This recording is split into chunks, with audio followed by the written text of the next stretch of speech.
Time for a short little Wicked Rhombus update here. As you can see, I'm sitting on the ground at home in front of the TTRS. This last weekend we took to the East Track here in Phoenix at Wild Horse Pass with Pro Auto Sports. And up till now we've had some real teething issues with the car. Whenever we tried to track it and accelerate, leaving a corner under wide open throttle, it would throw a code in turbo underboost and go to limp mode. So we've been changing parts, the N75 valve, a new diverter valve, CTS intake, cold air intake, and none of that seemed to fix it. So it came down to two things. 034, it had the Loba big turbo kit. 034 said it had to be the software. We finally took it to AZ Euros because they have an all-wheel dyno and they could duplicate the problem where we couldn't duplicate it on the street.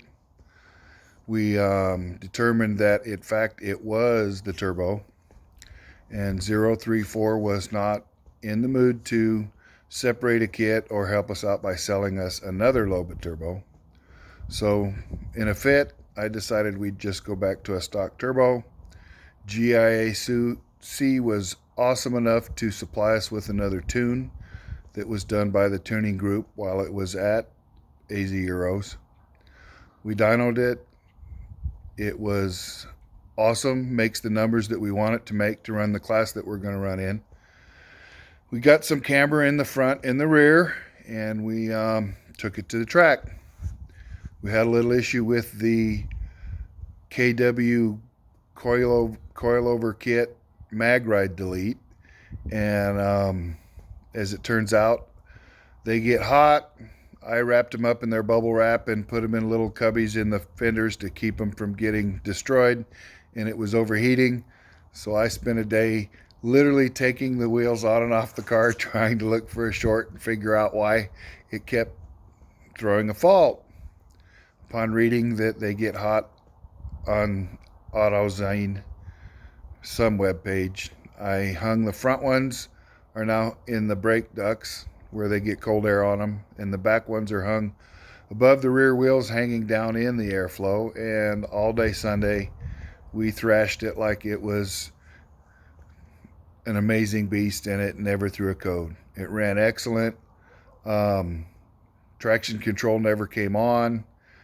Only one time did I get into the analogs, and I should have. I drove it off track once. It was truly an amazing car.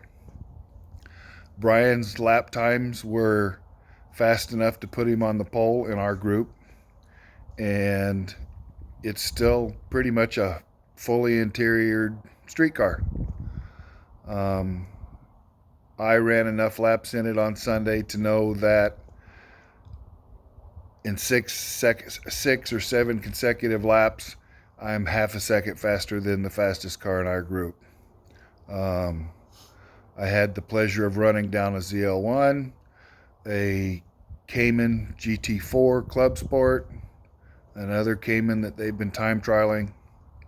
Everybody says, hey, if you ran down a Cayman, it's because it had a bad driver in it. Well, you know what? If they're so easy to drive and a monkey can do it, then there's no such thing as a bad driver in a Cayman, right?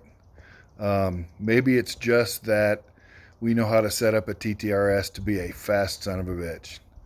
There is nothing about this car I don't like. So far, it's been worth every penny. Not been a disappointment.